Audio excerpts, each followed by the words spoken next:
introduce himself on our team. Okay. Well, my name is Peg Smith, and I'm currently a professor emerita, so I retired from the University of Pittsburgh several years ago. Somebody just joined us. Yep, Alex and Paul, everyone's here now. So, perfect. Okay, so yes. All right, so let's start again. Okay, Peg, go ahead. Okay. So, Peg Smith here. I am a retired professor from the University of Pittsburgh. I began my career as a middle school math teacher, and then through several trips back to school, finally got a doctorate degree and started working at the university level. So for most of my career, I have worked with secondary, primarily 6 through 12 teachers, trying to help them improve their instructional practice. And through that work, that led me to start thinking about talking with teachers about what was challenging and trying to think about how to support teachers working through their challenges, which then led me down this pathway of writing several books that were intended to help teachers in their journey. Great, thank you. Okay, I'll skip me because I've already introduced myself and everyone here knows me. Naomi, can you go ahead and introduce yourself? You're next to my screen. Sure. Hi, I'm Naomi. As Chad said before, I'm in Chapel Hill, North Carolina, and right now my focus is translating the global math stories that we have into online Facebook presentations and trying to come up with an engaging task that can happen virtually without that much interaction for all learners. Mm-hmm. Yes. So task development is definitely on the front burner for me right now. Good. I like that. Callie, can you introduce yourself? Sure. So I'm Callie Herring. I'm originally from North Carolina, where I taught and went to school. And now I live in Ecuador, and I'm our Director of Global Partnerships. And so I am overseeing our education partnerships and what it looks like to work with our partners on the ground. Mm-hmm. Oh. Yeah, and it's been interesting hearing her stories of the work she's doing in the field in Guayaquil, Ecuador, with teachers. Pau. Well, hi, everyone. I am Pau. I am Ecuadorian. I live in Quito. I am the Director of Partnerships here in Ecuador, but I also work in the directing programs. And now I'm working with virtual coaching with two of our partners here. And well, we are working in the field right now with this kind of interesting task and challenging things with all the teachers in order to make them think differently. Yeah. Great. Allie? Hi, I'm Allie. I am the Executive Director. Thank you so much for coming today and joining us. It's such an honor to meet you. And we are definitely excited to learn from you. So my role, I wear lots of hats and do my best to support everyone on this call. And I am here very much to just learn from the group. Good, thanks. Alex. I'm Alex. I'm the Director of the education programs here in Guatemala. So a lot of what my work is looking like right now has a lot to do with things that everyone else has already mentioned, but just like supporting the delivery of the programs on the ground to our partners in a way that, we're not just supporting, but also developing them in a way that makes math relevant for them, that works for their context, right?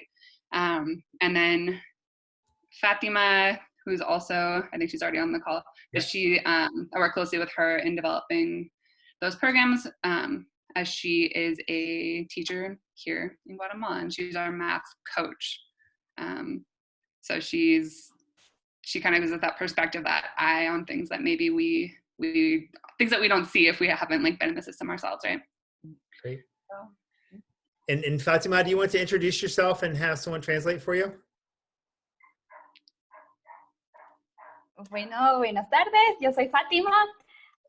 Como dijo Alex, ¿verdad? Yo soy coach aquí en Guatemala, trabajo junto con ella y soy maestra acá. de Guatemala. He aprendido bastante con todos ustedes y estos espacios me han gustado mucho y muchas gracias. So Fatima's our math coach here in Guatemala, and she's a teacher from Guatemala. She's learned a lot in T2T, and she's really enjoyed these spaces that we've had that are like this one. So. And Fatima does the Global Math Stories that Naomi does in Spanish for our teachers there and in Ecuador. So I'm excited. And another really important component is how do we weave sort of high demand tasks or high level tasks into those.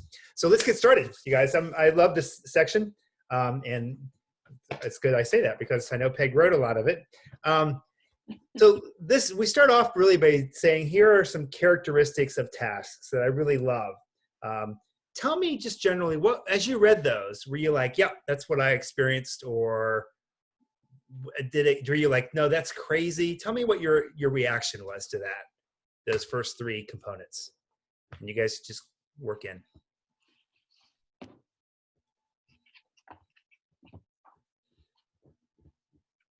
I can start. I really like this section, and actually I used a whole bunch of content from this for some workshops that I led at the University of Cuenca last year. And so it was exciting to come back to it and remember digging into that in the past, and how that went with teachers. But yes, I know, thinking about the first three, like the major findings about tasks, when I think about my own experience as a learner first, I didn't experience math in that way until I became a university student.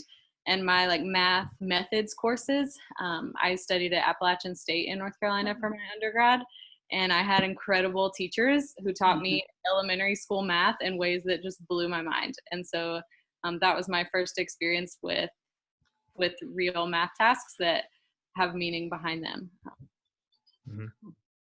Yeah, excellent.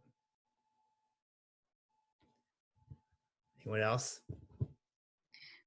I think what I would add would maybe be that the third one was what really kind of stood out to me, because I feel like it's something that I've seen, I've experienced for sure from both aspects of both experiences, being a student and being leading a workshop, being a teacher, all of those things, just because I think it's very easy to come up with, not easy, but what tends to happen is we spend time trying to come up with this task that we think is going to be so great. And then when you're in the classroom and the kids aren't getting it, it's very easy to fall into this sort of oh, I'm just going to give them a hint or point them in the right direction or that sort of thing. And then suddenly your task that was pushing them to think and use these higher level skills is now something that they're not really doing. So I definitely thought number 3 stood out because of that.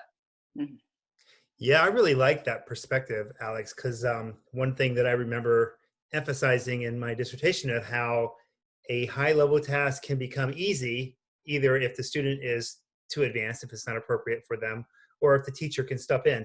And frankly, I'm teaching because I want to help people. And that's, so if I see you struggling as a student, I'm going to go, well, hold on. And then students are pretty smart. And how many times did you see that, where they just look at you and I don't know. And sometimes I have a real stare down with my kids, and then finally they jump in. That's good. Naomi, you were going to say something. I was going to say that I didn't learn math until I met Chad, because I spent all my formative years just hating it and not understanding it, and nobody explaining it to me other than memorizing the one formula that I could do that one thing. But anytime there was an extension, then it was beyond me. And breaking it down, at least when I was working in local North Carolina schools, a great strategy that Chad taught me is that I usually kind of do all over the place is, okay, so explain it to me like I don't understand what you're talking about. And in the beginning, they were talking about linear functions and I completely forgot about it. I said, okay, so tell me like I didn't know what a linear function was. And then they explained it. And then I said, oh, and now I understand it, which I did. So it was a genuine, so having the tasks where you can approach it from more than one angle and that kind of takes into account for lots of different styles and approaches. Hey, Paul, having taught some at the university level, I mean, I know that whenever we get together, you give me something that's, pretty hard math, but it's a really challenging task. And, what's the distinction between what you have done and maybe what you see some of your colleagues do, which may be more traditional in lecture?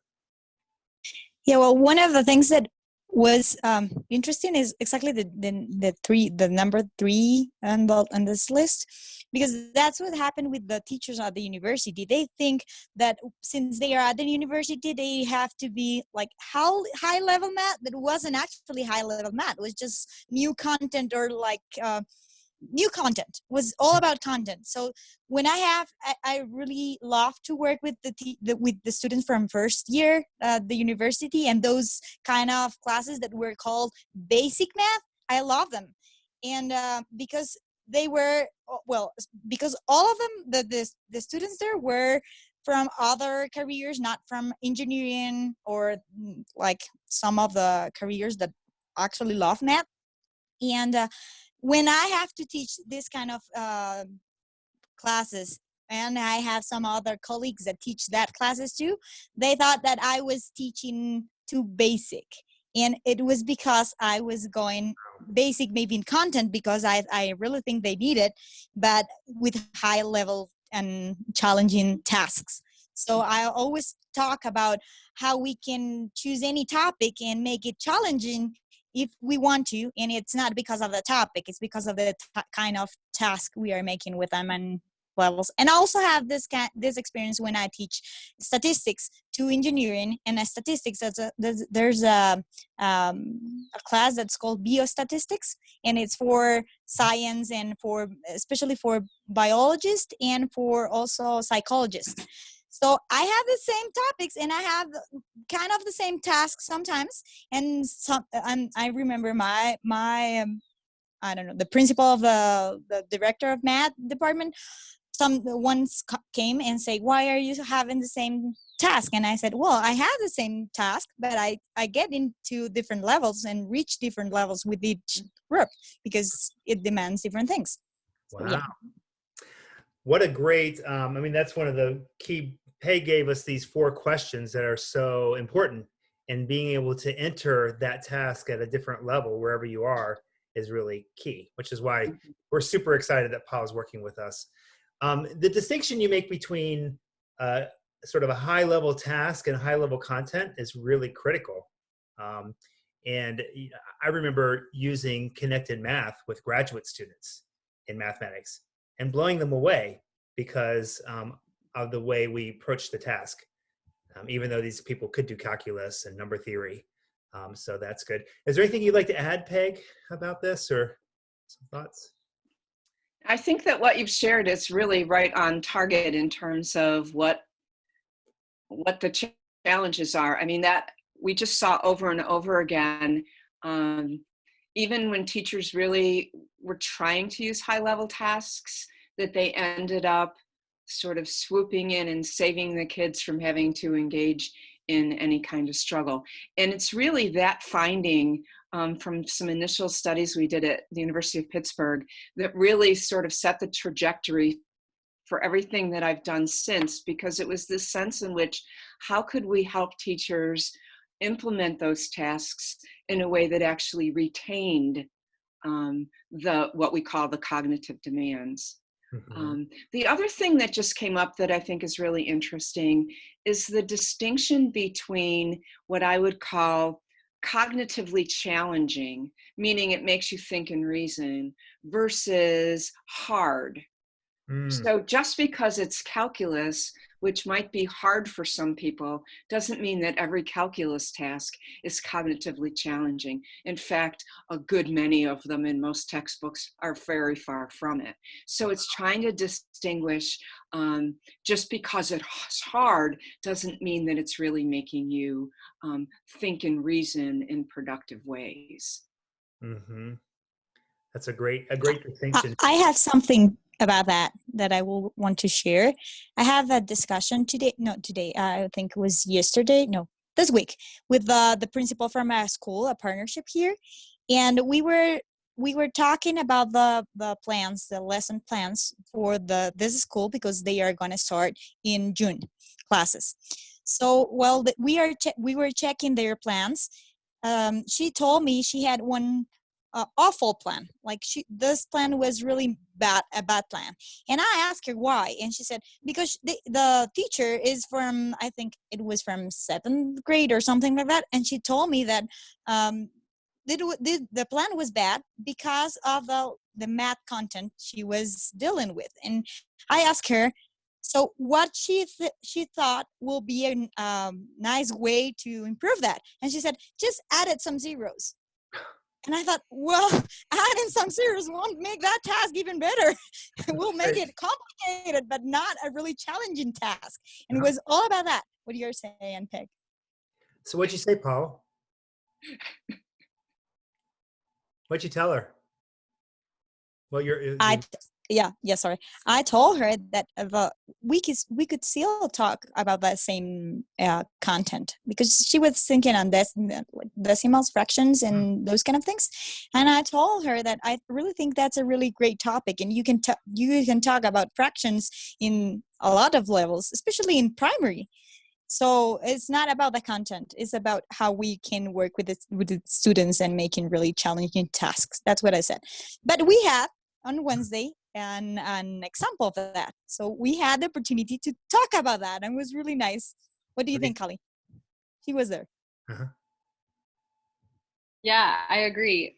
We started talking about also, like, we had teachers from 2 schools come together, and we were looking at an example even like outside of math, because we have teachers from all across content areas. Mm-hmm. And something that really stood out to me, they were talking about like using fables, and how some people think, fables are for little kids. That's for the little kids to do. And a teacher who's a leader in a school in Quito stepped in and said, we can use this across all grade levels, and just where you're able to take it with students is going to vary. And so, for us to be able to make that distinction, like, yes, it is true in math and it's true everywhere else. And so let's pay attention there.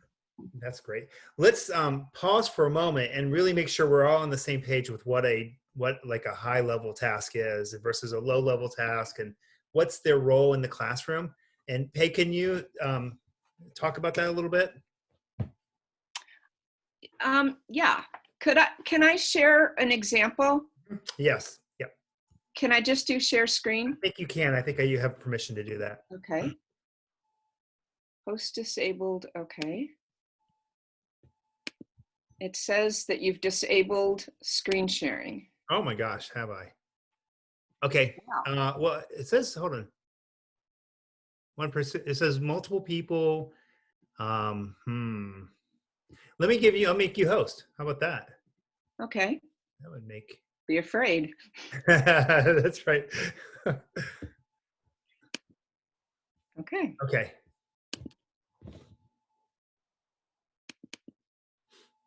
Okay, can you?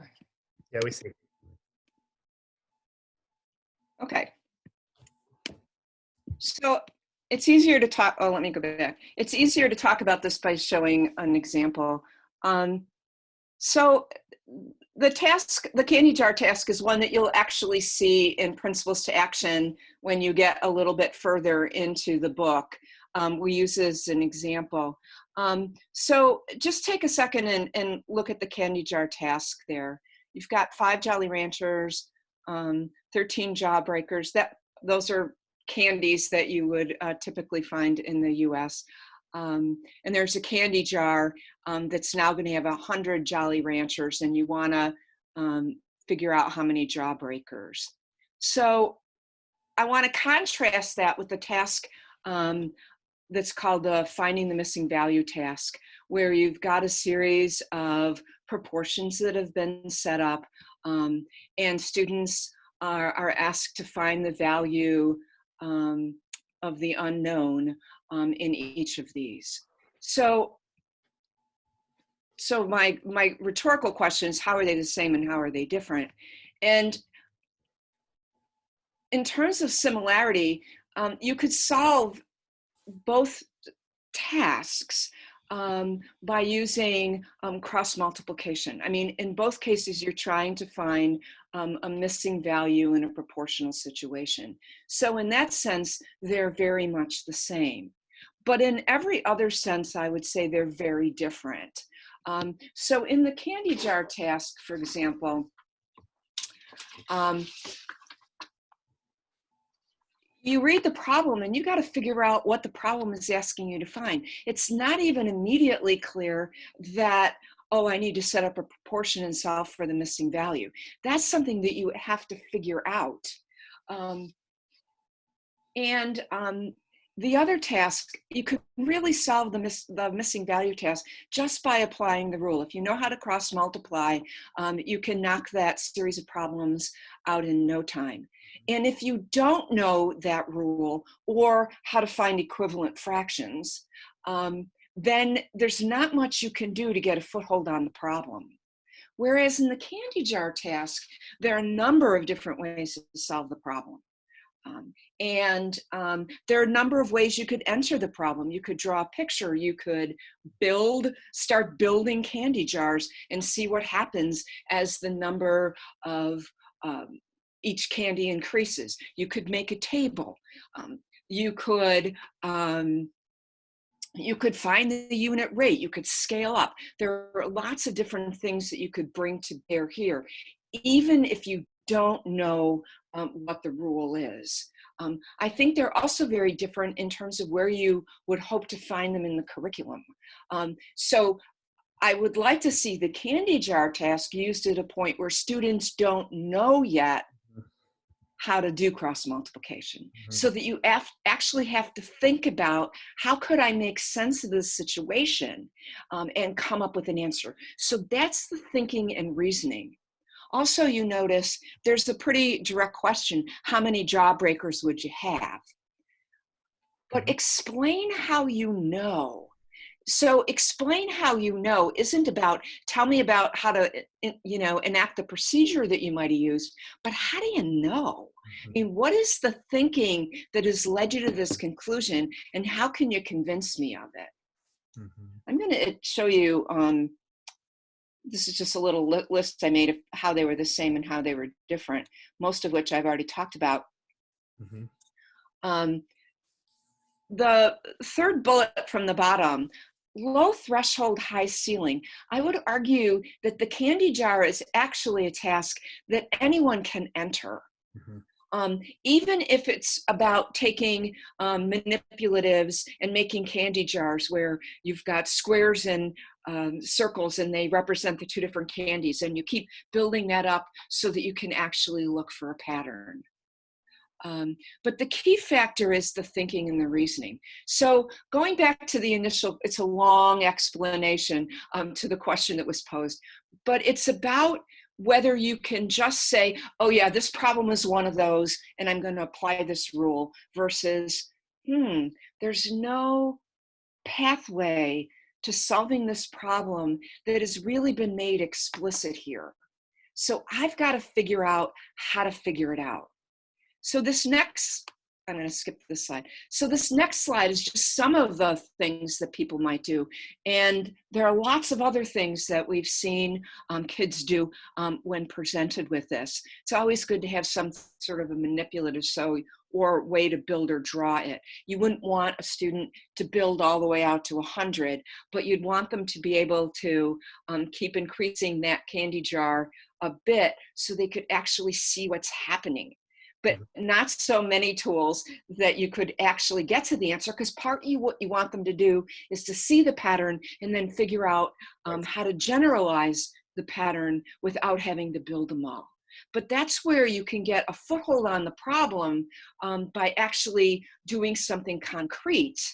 And then you're positioned to really move to a more abstract way of thinking about the problem and generalizing, maybe not just to what happens with 100 of these candies, but what if it was 1,000? What if it was 2,000?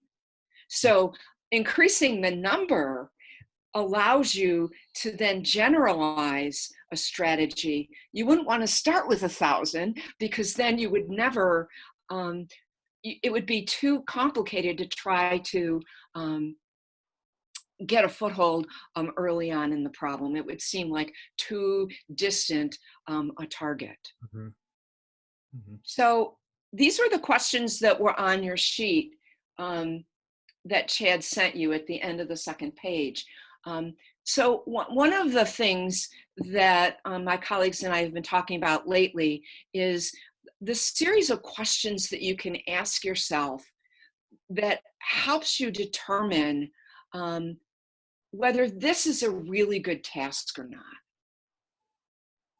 And of course, the first bullet is really critically important. Does it ask you to think and reason rather than just apply something you already know?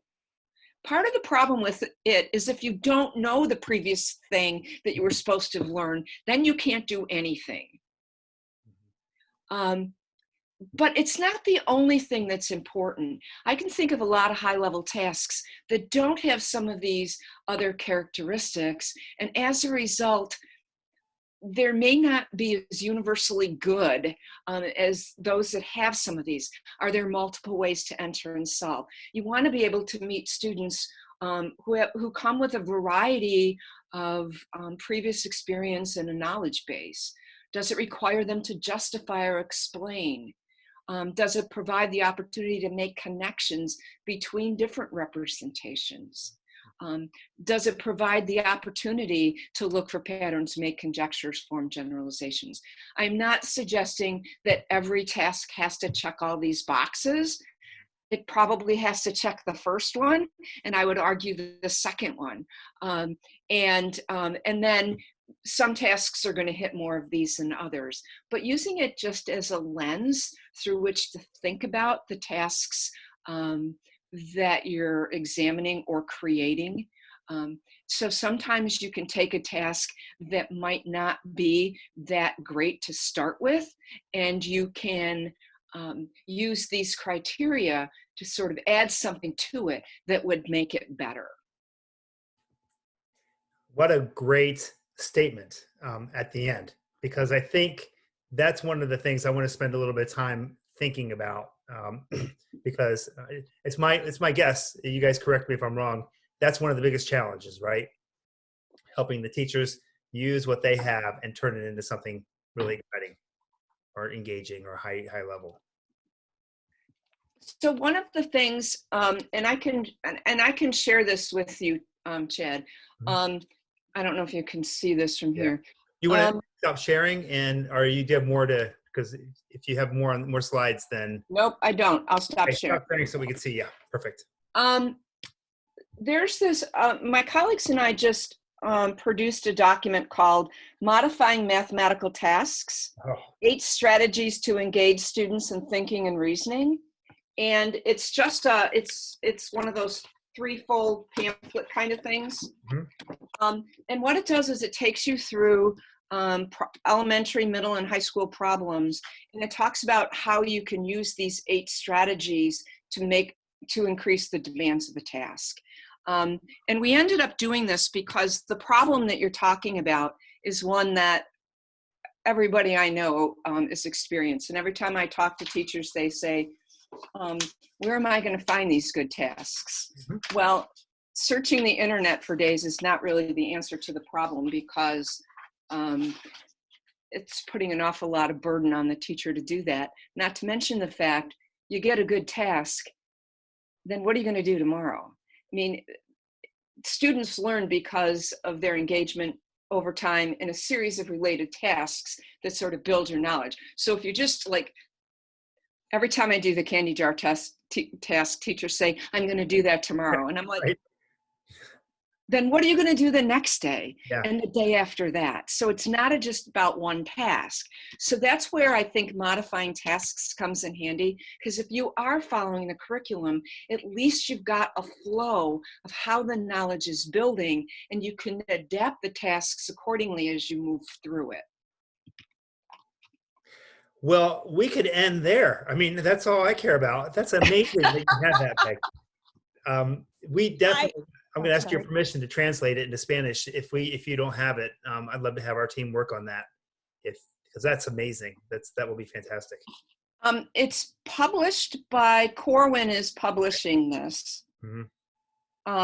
So there may be some issue involved in that, but I can put you in touch with Aaron Null at Corwin and Linda. Yeah, you guys are two powerful people at Corwin, so basically you guys can do what you want, I think.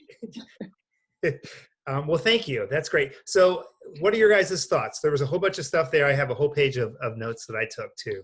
But well, I was going to say, and I'm probably the only one with the non-math, that Peg, what you said at the very end with, okay, what are you going to do the next day? In my mind, I thought that was the same thing that I experienced, is if you give me the problem and tell me how to do it, I can do the first one.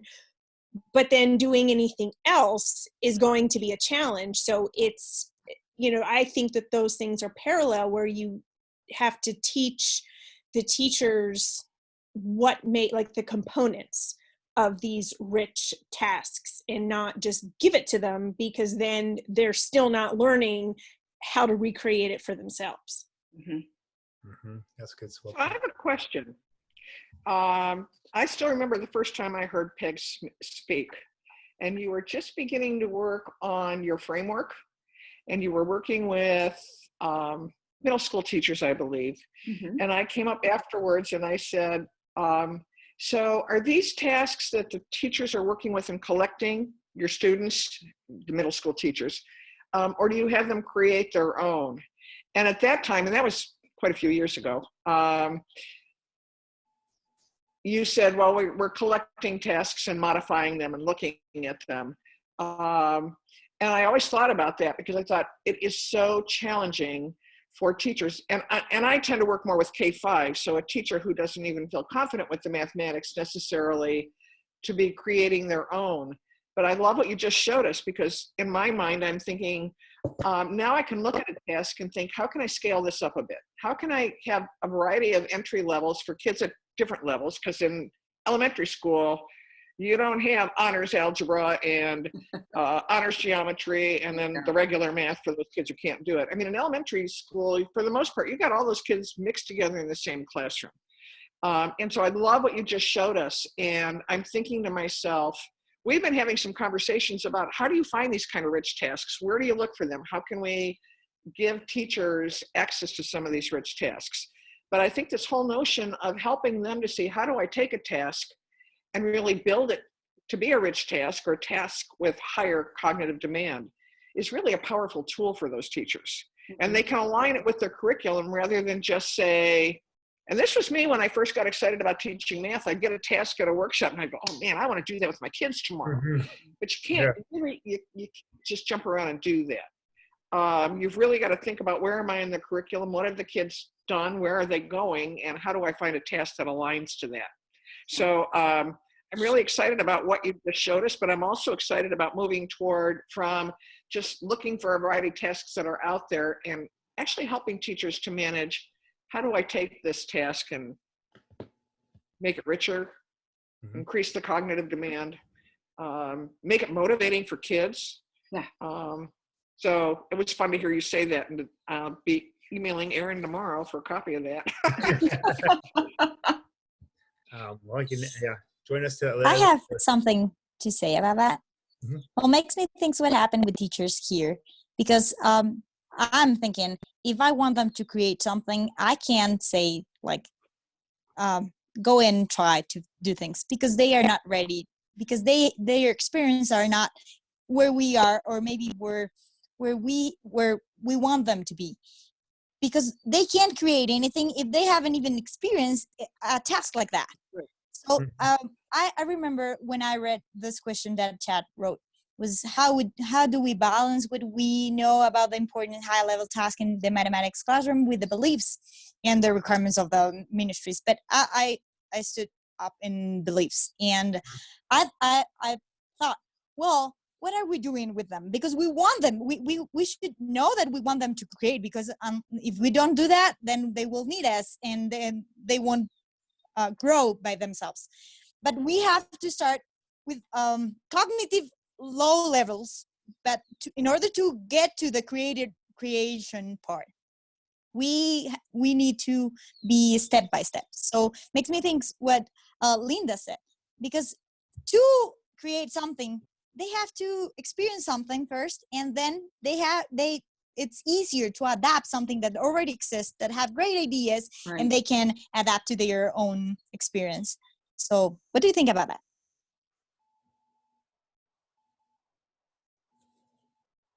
So I think it's incredibly hard to create a task from whole cloth, like from scratch. And it's something that I almost never do, because I really don't think I'm all that good at it, frankly. And most of the tasks that I write about are tasks that I found somewhere and modified in some way. So, but having worked with pre-service teachers at the university for decades, you have to first come to understand what is a high-level task, why it's important, and how it feels different as a learner to engage in it. So there's a certain amount of tilling the soil or professional development that's needed with teachers to even position them to understand, to have a need for a high-level task. Mm-hmm. Because once you then have a need, then it's like, where am I going to get it? And then you can talk about, and we do a lot of scaffolding with teachers. So everybody, here's a task, let's work on it together, which is actually what I think you've suggested for us to do later on in the conversation. And then let's critique each other on how we modified the task, and which of the modifications actually stays true to the content we were after, which is really important. Which ones really press on the thinking and are going to make that the child's thinking or apparent to us when we interact with them. So I think that not thinking about creating completely is definitely the way to go here. Mm-hmm. That's a great point. Can I say something? Yeah. So I always loved math. And I remember as a kid, I went to Catholic school, so everything was pretty regimented and very traditional. And my fondest memory of math were board races, and everybody wanted me on their team because I was fast. So everybody thought I was good in math. And I didn't have much experience with rich problems to solve until I went to a workshop at Kent State. And Peg, you probably know some of these names: Ken Cummins, Jim Heddens, Al Osborne, some of the giants who really helped me get started. It was on problem solving. It was funded by the National Science Foundation. And they started to bring in these tasks, and I still remember the first one, and I had no clue what to do. I mean, I had never had any experience with this kind of a task. And by the end of, there were several sessions, I went back and I went, man, I want to do this kind of stuff with my kids. But one of the things that included, and I'm wondering from your coaches and all of you, for elementary kids, just jumping into a task might be a little bit daunting. And so we really worked out really helping kids with giving them explicit problem solving strategies. And actually your example of student work, Peg, included several of those problem solving strategies. How do I make a table? How do I draw a picture? How do I make a model? And so I'm wondering if some of the elementary teachers, especially those that feel a little insecure with math, maybe need to walk through and experience some of those strategies so they're in their toolbox. And there are people who believe you don't explicitly teach the strategies, but I think you do have to help people experience them. And so I'm wondering when the coaches are working with elementary teachers, they might back up a little bit and kind of give them this bank of strategies and let them experience those so that when they get to a rich task and they aren't sure how to enter it, they've got a toolbox of, well, can I try to draw a picture? Can I try to make a table? Can I try to model it? Can I try to act it out? And so I'm wondering what your thoughts on that are, because there's a lot of varied philosophies around that. Johnny Hill actually thought you did. So Johnny's one of my idols. And so what Johnny says is right. But I'm wondering what Peg's thoughts are. Yeah. What are you guys' thoughts? I'm thinking of Callie and your work with the Girls STEM Club, because Linda, what I hear you saying is not only does the teacher have to make the transition, and I think we all agree, and Peggy, you were saying they have to experience the math themselves in this transformative way. Paul was also saying that, but then also the students need to be able to think differently, and that takes some energy. And we had a group of girls in Waikil that really were doing an after-school program because that gave the teachers the freedom to try new things, and most of those were high-level tasks. So I'd love to hear what your thoughts are, Callie, about that and some of the work you're doing. And I just want to add, think about if we start doing that early with kids, even in the primary grades, so they're familiar with, wow, can I make a picture? Can I act it out? And kids get familiar with that terminology and experience it a lot. By the time they get to middle school, man, they're ready to hit even upper elementary, they're ready to hit the ground running with some of these tasks. And in fact, go back to what you said earlier, Chad, they normally don't, if the task is really motivating, they don't want me getting in their way. They have some tools to think about how to solve the task. Just don't tell us how to do it, let us do it. So Callie, we'll go back to you. I'm sorry, I just get excited about this. It's okay, me too. And so even thinking about this holistically and like what I see here, but also the ongoing conversation and almost controversy with like my teacher friends and families that I worked with in the past in the States too, is like all of the strategies that are introduced to kids through the Common Core, and how, this also connects back to what we talked about last week. Like when somebody has a good idea of, like they pull something from the research without fully understanding it, then it takes away the power of it. And so the strategies that kids should be learning about in the Common Core, when it becomes you must do it this way, and if you don't, it's wrong, then that's totally taking away what it is that we're trying to build. But it gets to that exact point, like the kids need the toolbox. They need to know, like, what are some possibilities here? How can I think through this? And when I connect that back to the work that has happened over the last year in Guayaquil, like we saw that the same thing very much. And so where the teachers were really open to like, yes, let's try something new. Like I would do it this way. How would you do it? And then they start moving in a new direction. And then it becomes like the knee-jerk reaction was like communicating to the students then like, this is what you must do.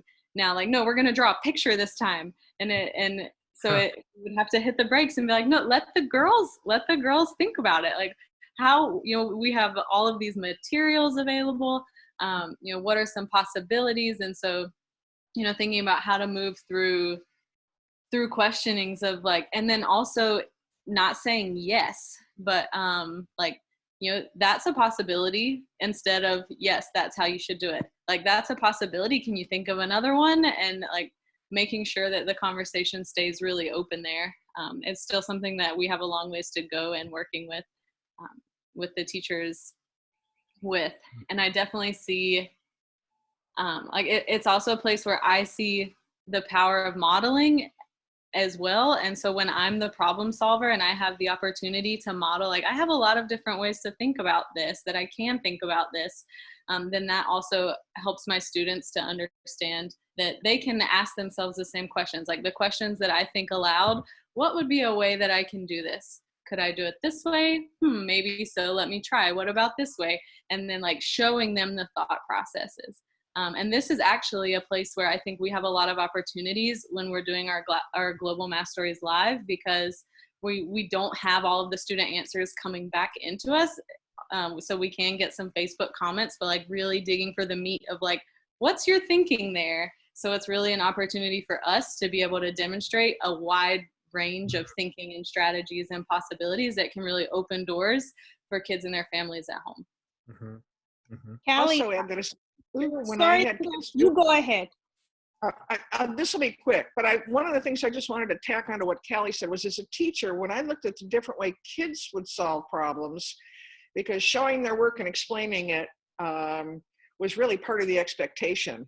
I learned so much from the way kids thought about it that were ways that I would have never thought about it. And if I had locked them into my mindset, in fact, sometimes I gave them problems I hadn't even solved yet because I wanted to see what they could do. Now, I'm not sure that's the best practice in the world, but it was amazing to think about the different ways kids could come up with it and share their thinking. And I became a better problem solver by watching what my kids were doing. So you might share that with your teachers as well, how much they can learn from the way that their kids think. Mm-hmm. And this is, I was just getting to this exact same thing, piggybacking off of Callie, piggybacking off of Linda, is when I was in Guayaquil and I saw the Girls STEM Club, and it was way in the beginning, the task that we had was designing, you were given a little bucket of water, tinfoil, and pennies. And how many pennies can you get to stay on the tinfoil before the whole thing sinks down to the bottom of the water? So we had lots of different groups, and we were moving around with the groups, but there were the STEM club teachers who were there, and the room happened to be split into two where you couldn't see everybody. And some of the teachers were, as the kids were struggling, making awesomely terrible little boats that all the pennies were wetting at the bottom. Some of the teachers were encouraging and stepping in and taking the tin foil and folding it into a boat. And then other groups who were close by, they saw that.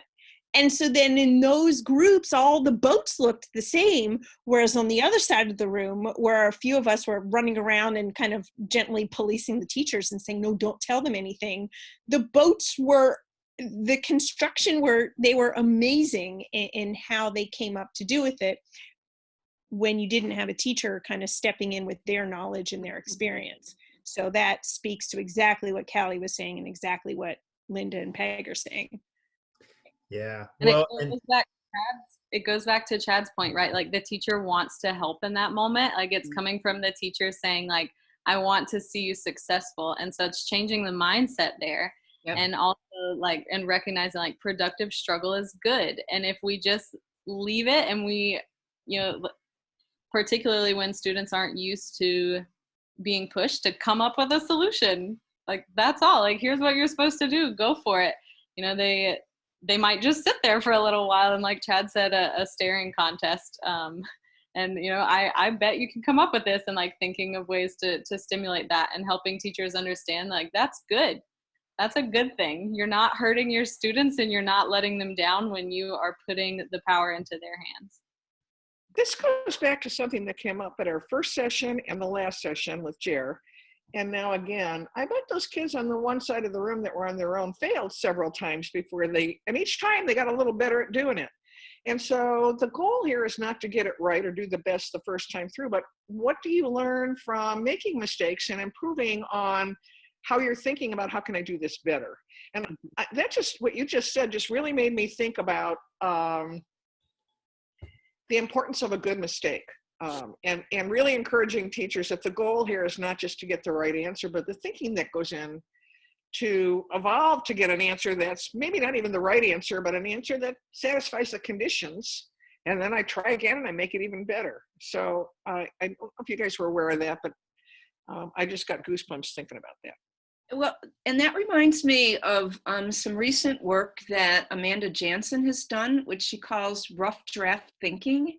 Oh, and we talk a lot about rough drafts in language arts, but we don't talk about rough drafts in math, in this notion that let's talk about what you figured out so far and what's still challenging you, so that it's not all about just the end product and you got it right, but what was the thinking along the way that ultimately got you there. So I really like this notion of it's okay to be rough in your thinking right now, because we're going to work through this.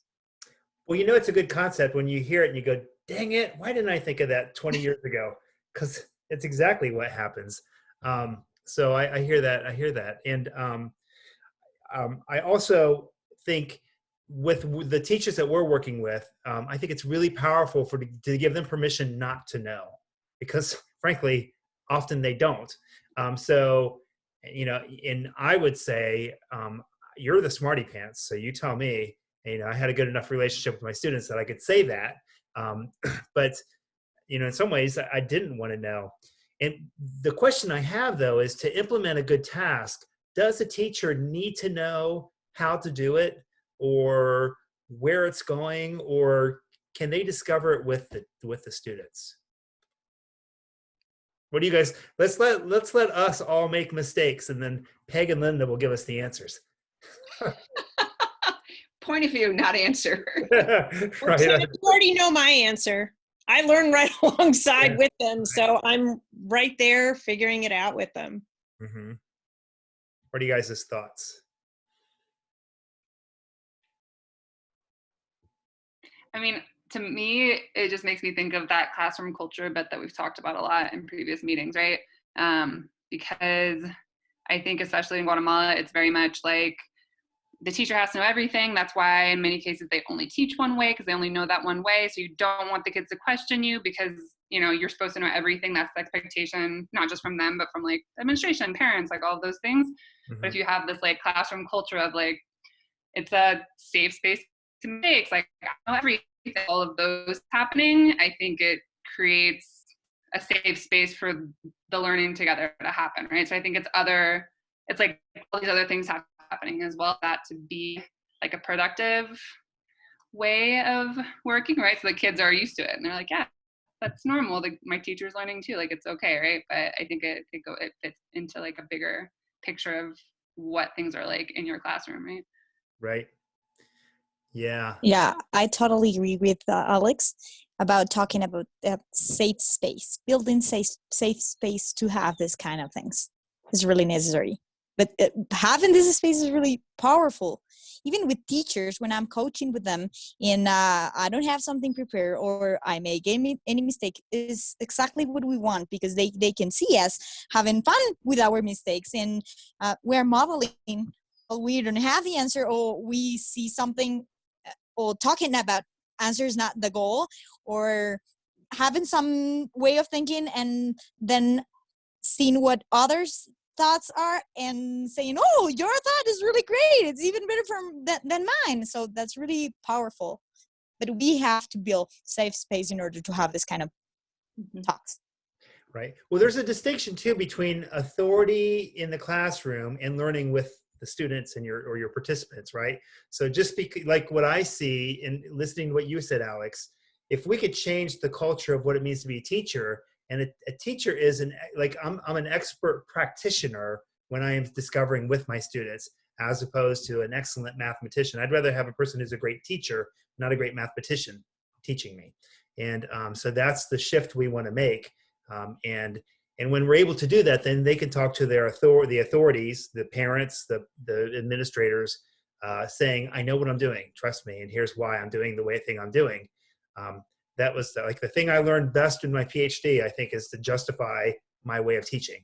So whenever a parent challenged me, I'd say, well, here's the literature, here's why I'm doing this, here's where we're going. And never did I have them respond to anything other than, oh, cool, okay.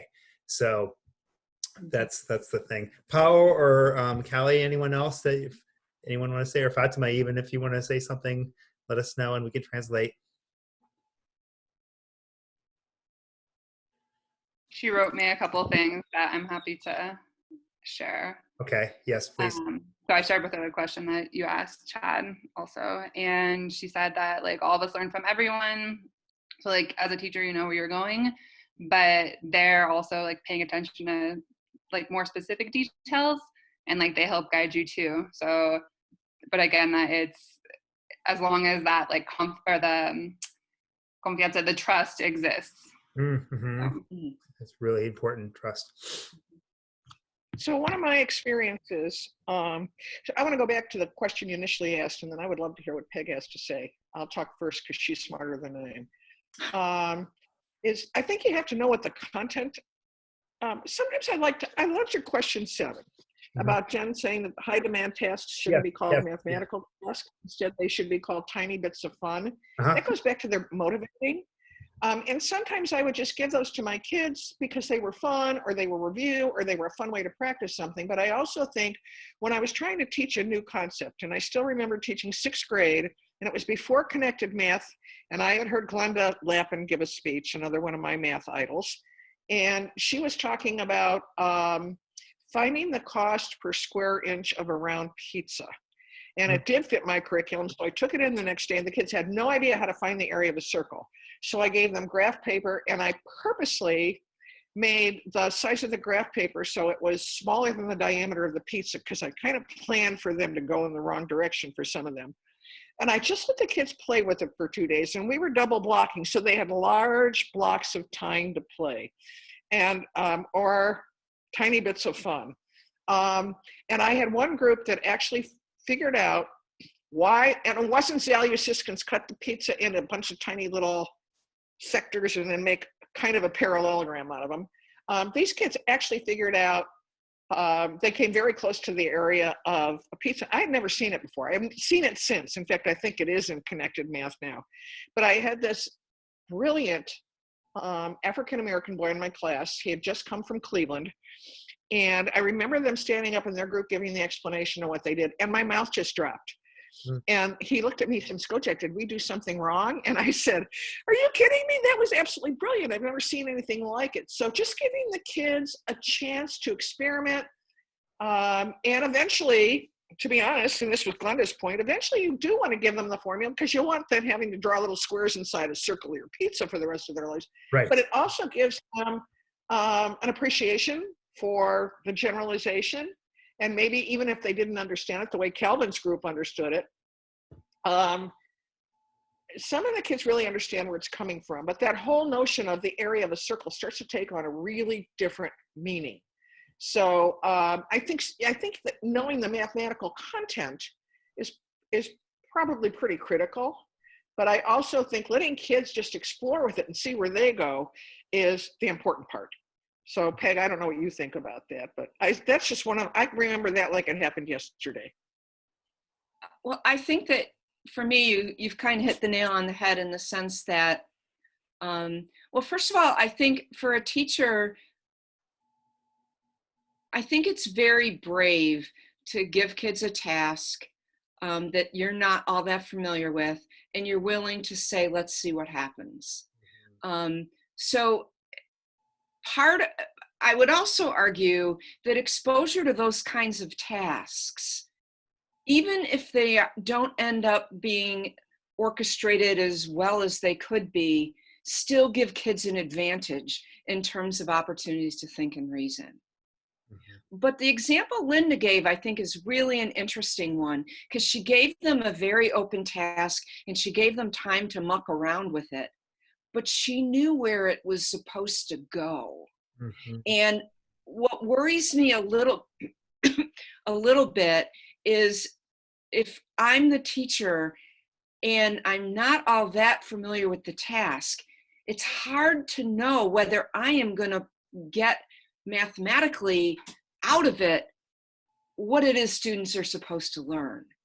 But I think that creating a culture where teachers are at least willing to try things out and maybe bring the student work back and use that as a source of discussion can help build their knowledge, so that the next time they do the same task, they have a better sense of where it's going. And I don't think they've done any damage by not knowing that the first time they used it.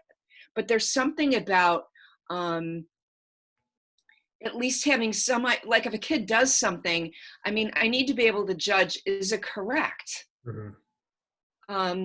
Does it generalize? Was it a fluke that got the right answer, or was this really a method that will work? So these are just all things that one needs to consider and probably need to get talked about at some time, even if it's after the teacher's done it the first time. Okay, so I have a question that comes up that's related to that, just made me think of it. So with a lot of the teachers that we work with, and actually this happened at an organization that I worked at prior to T2T here in Guatemala, but when you were talking, I was thinking about how you said that, or how in this conversation we've talked about how the teacher's thinking needs to change, but the student's thinking also needs to change. And then like, how does the content level sort of fit into all of that? And So what we saw happening with teachers that had been in the same school system for a long time, right? You've only seen math one way, that it was also like changing how they thought. But once they were teaching their students, it was like the students could change how they were thinking faster. And so it was almost like the teachers were constantly trying to stay like one step ahead of the students, because it was like, oh, the students have like, 10 different ways they're solving this. I only am familiar with 2 because maybe the content level of the teacher was sort of low. So my question is about that. Like, if you're thinking about those things and learning together, and you recognize that the teachers that you're working with might not fully grasp the concept of what they're teaching, then how do you sort of manage the students, like sort of like accelerating with how they're thinking, but the teacher sort of trying to get a grip still on how they're thinking about things in a different way in math? Yeah, I wish there was an easy answer to that. It's really complicated, but it just made me think of this. But one thing that I've seen a lot of teachers that I've worked with who have the same issues that we're talking about. I mean, it's not limited to a particular region of the world that teachers are struggling with these things. That if it's possible, when you give a task like this, if the teacher's really kind of shaky mathematically, collect all the student work and don't try to wrap it all up the first day. Take the work home and then, work your way through the problems. And if you need to reach out to somebody via like touching base with a coach or putting it on Facebook and saying, what do you think of this solution? Seriously, there are so many ways now technology can be your friend in this. And when I look every day, I look at NCTM's, Linda, what do you call it? My NCTM? There are 100 days of teachers are posting stuff all the time saying, what do you think about this? What do you think about that? Maybe helping teachers see the world as a resource. And if you can't evaluate a piece of student work, ask someone else to. It's also a multi-year process that we're talking about, right? We're working with teachers who may have a 7th or 6th grade understanding of mathematics, teaching high school math in the coast of Guatemala, but they have an adult's cognitive maturity. Right. And they're going to be doing this multiple times. And I think there's something to be said about learning mathematics through the task that you're teaching as well.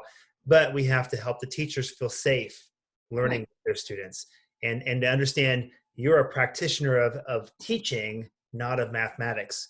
And then that's a little bit of the shift. And so you guys, you can tell why tasks are awesome. We're running out of time, and I really want to talk about the 2 things. One, because it was my wife who's made this massive shift about the way she thinks about teaching and learning. And yeah, we were talking about this. She said, gosh, I hate that they're called tasks because it seems like so much work. They should be called tiny bits of fun. What are your thoughts about that? Do you see what does she mean by that? That's the real question. Why is it a tiny bit of fun? And having done these workshops, I can tell you, Fatima has experienced a little tiny bits of fun in our conferences. So tell me, what do you guys think?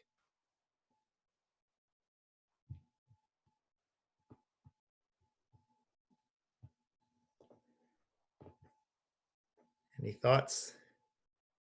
I think it's interesting to just like the word task is I think about like, what's my task list? What's my to-do list? Like what's something that I have to do? And so when I think about it, like in the English language, it doesn't sound like it's going to be something that I'm going to be thrilled to engage in.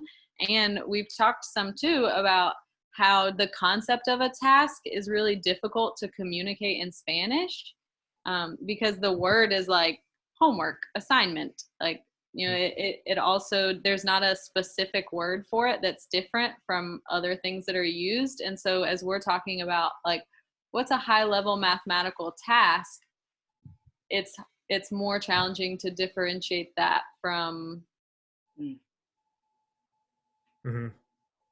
something else.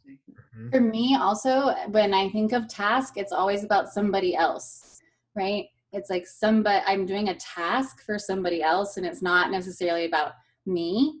And so much of my experience with math growing up was like, the timer, or the got to finish like the worksheet, or that number of problems for somebody else. It was never about like me and what I was going to get to own with that math after. And like that to me is like a dopamine hit or whatever it is in your brain that happens, right? It's like it's addictive. You feel stronger after you have a little click and you know that it like where it came from.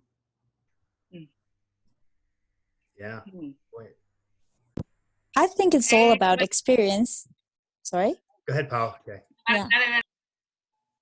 And it's also something that makes me think that the same happens with evaluation. It's the same. It's because of the word, because of math too. Maybe because she, as you said, didn't have a great experience when she learned math. So that's why she's like, this is not the math I learned.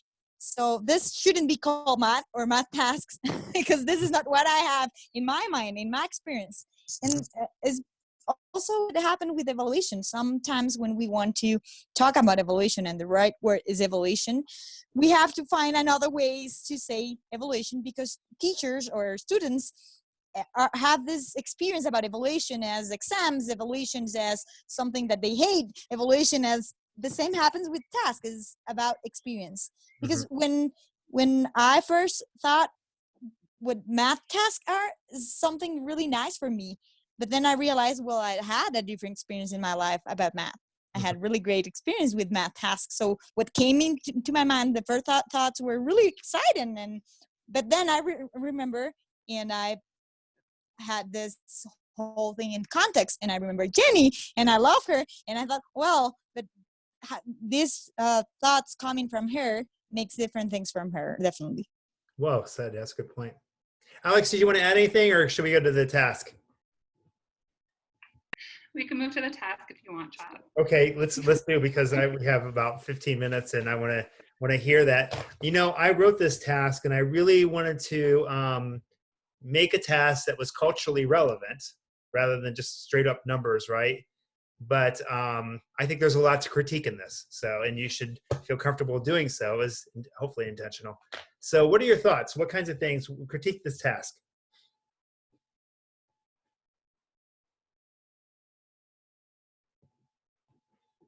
Even kind of connecting this point to the last part of the conversation that we were having, though, like the fact that the highest level of cognitive demand is called in your framework, Peg, doing math. Like the rest of them are not considered doing math until you get to this level. Like I actually really love that. Like, I probably wouldn't have before, but now when we get to where we're actually doing math, where there's cognitive load. Mm-hmm. Good point.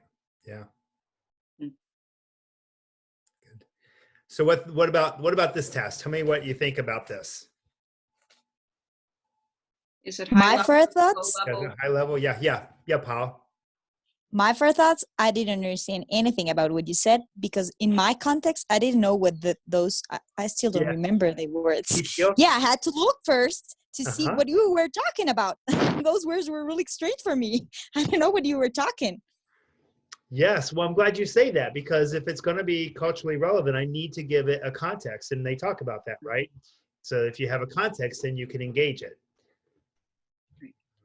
That's really important. What else? What do you guys think? Is it high level, low level? How can we improve it?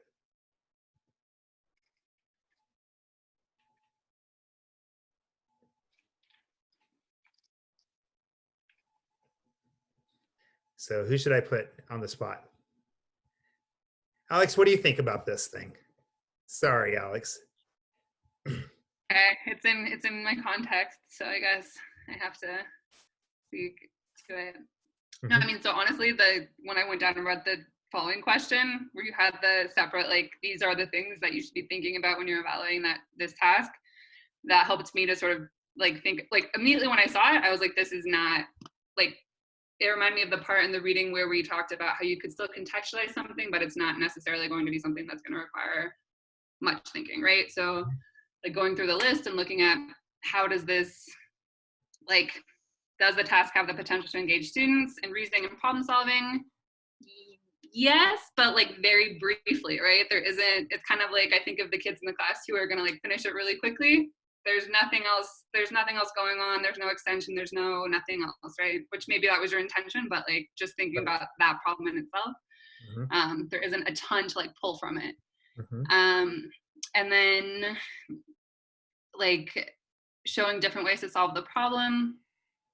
I'm looking at this as an addition subtraction problem. I don't think there's a ton of different ways, but that also could be because I haven't seen kids do it. So maybe there are many more ways than what I'm anticipating, right? And does the task require students to provide a justification or explanation? Like, I don't see a ton of different possibilities that are happening as like a result of solving the problem, right? So like when I was thinking about the task, those are sort of the steps that I took to think about it. Perfect. That's I what really like how it's in context, but yeah, it doesn't have a ton to pull from in my mind. I could be totally wrong, but that's just like how I saw it. I'm glad you said that. No, thanks for taking the risk. And I like what you're saying. To me, also, I could see a teacher coming to our conference and us talking about the importance of setting a task in a cultural situation, and then they create this task because this is, unless you have a deeper understanding, that's good. Anything else that anyone would like to add to what Alex said? Those were good. That's a good critique so far, Alex, and I'm glad you used the questions. So I think does the task have the potential to engage students in reasoning and problem solving? It depends. It depends on what they've done before. It depends on if they've looked at problems like this before, because like when I start to think about how I would solve it, I see it as like missing add-in subtraction, which is the most challenging kind of subtraction for students, often anyways. And so it depends. If this is brand new and they've only looked at problems that have been takeaway, then it could require reasoning. But if they've already been doing subtraction that includes missing add-in for a while, then it would not require reasoning anymore. Well said. That's a good point. That was exactly. I love what you just said. That was good. And it also depends on kind of the level of the kids. And to me, it's a missing add-in problem, but it's also a comparison problem. And comparison problems are something we don't give kids very often. They kind of think about takeaway.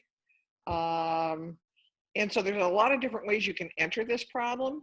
From my perspective, it's not very challenging. It's not very rich. But if a second grader or first grader has never done a comparison situation before, I'm thinking there's a lot of different ways they could approach the task. So the context in which you're actually giving the task is also important. That's great. Peg, do you want to add to that bit? Yeah, I mean, sorry.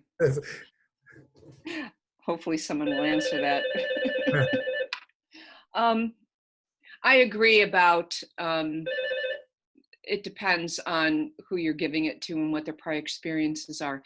But this is very similar to a lot of problems you see in early primary in US textbooks, where it could be cookies, it could be candy bars, it could be anything. So making it something that students can relate to makes a lot of sense, because you never want the context to get in the way of being able to get to the mathematics that you want students to learn.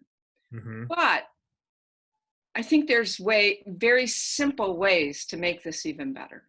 Good. Yeah, I'm thinking. And let's hear some of your ways to make this better. But first of all, I want to really land on that point, which is it depends on the students, to be honest, right? This feels a little bit like a CGI, a cognitive guided instruction kind of problem. Exactly what it is. Yeah, and I used to do these with, it's amazing. I did these with my daughter's kindergarten and first grade class for a couple years. And by the time we got to first grade, I had to make these so complicated, because this was like, they were like 5, 8, they just get the answers right away. So I had to really deepen them. And I sort of moved away from cognitive guided and just made them sort of contextual high demand tasks. But that it depends on their experience with them as well. So how did you all change it? And then I would like to hear what, I know this is fun for me because I can hear what Peg, how she changed it too. So does anyone have an alternative? Don't be shy. Yeah.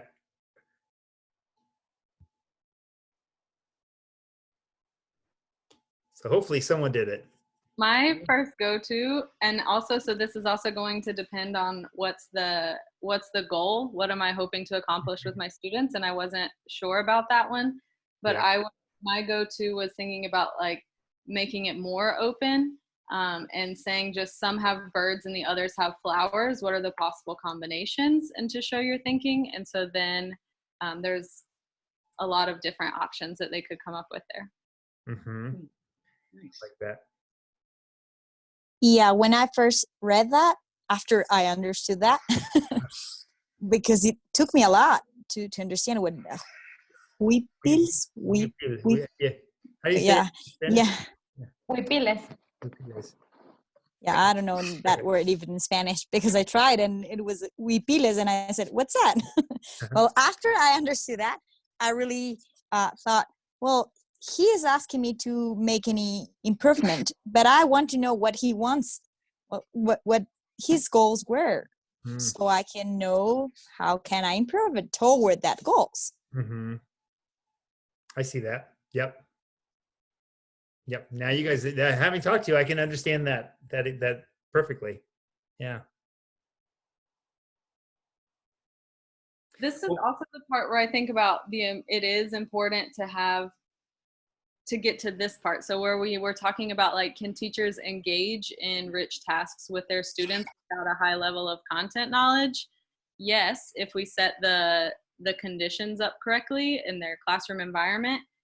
Can they strengthen a task that's already there without a higher level of content knowledge? That's going to be a lot more challenging because, for example, are there multiple ways to enter the task? Well, if I don't know what multiple ways might be, then it's going to be really hard for me to say yes or no and think of how to extend it to be able to do that. Mm-hmm. Really good point. Really good point. And Paul the principal would say, just add a couple of zeros to this problem.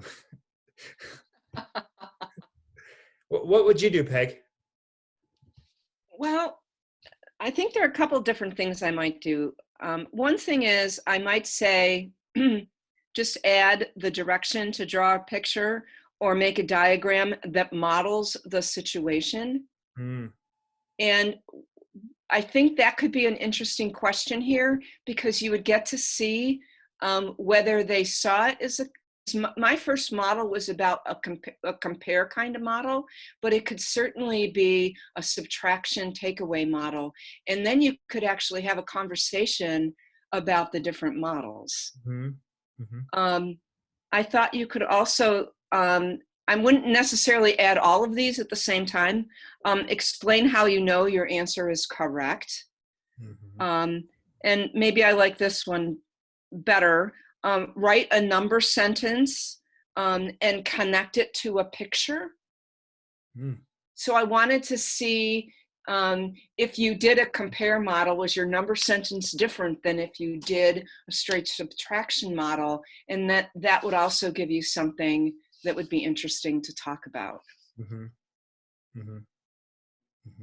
know, Chad, this separate from this particular activity, Alex, you're going to get tired of hearing me talk about this, but when we were in that 4th or 5th grade class in El Paradon and watching those kids try to do division problems, the thing that really struck me, I mean, they were just wrote naked number problems and the kids were really struggling. And what struck me was I don't think any kid in that class had a clue of what division meant. They were just trying to follow the steps that the teacher had shown them. And when I first read this problem, I thought to myself, oh, that's pretty mundane task. But I think sometimes as teachers, we forget the kids don't know what we know. And so what might seem simple to me as a teacher, putting a task in a context, might be really hard for first graders that haven't experienced any kind of subtraction, any model of subtraction. And so I was so frustrated in that 4th grade class because I just the teacher obviously didn't have any other way to teach it. She was doing it the way she knew how to do it. But I thought it was so sad, because I thought if you put this in some kind of a context, kids might actually start to figure out what division means and how it's related to multiplication before we start giving them harder division problems to do. So I think we sometimes have to remember that the task doesn't have to be so complex that it's impossible to have an entry point. But if it's a new concept, do a task that gives that concept some meaning. And so this does for subtraction. And I kind of read it, and I'm so hooked to that table 1 in the Common Core that I find, well, that's a comparison problem. But if you think about it, you can think about it as a takeaway problem, or you can think about it as a missing add-in problem. It just depends on what your perspective is. And so I don't think, I'm learning so much from this. I don't think it has to be a really complex, hard task, back to what you said at the beginning, Chet. It just has to, something that gives what I'm going to do some meaning. And not just computing with naked numbers. And something that's going to give the teacher insight into how the student is thinking. This doesn't happen in isolation, right? So thank you all, because I sometimes get caught up in the, oh my gosh, how can I make this as open-ended and find these really cool math things in this problem?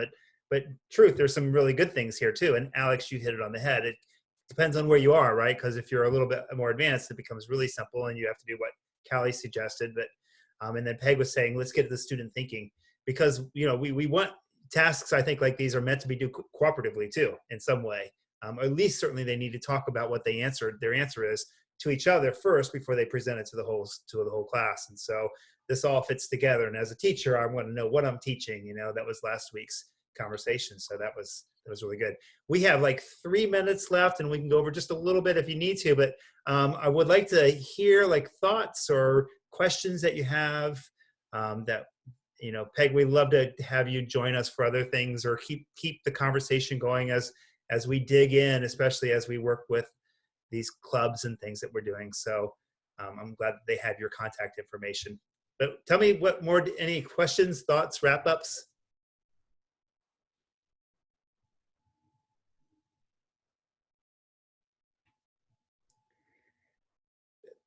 To me, the thing that's going to be so helpful for us is to help the teachers that we're working with turn what they see in their textbooks into something higher level. Peg, so that was the thing that I think I got the most from. Alex?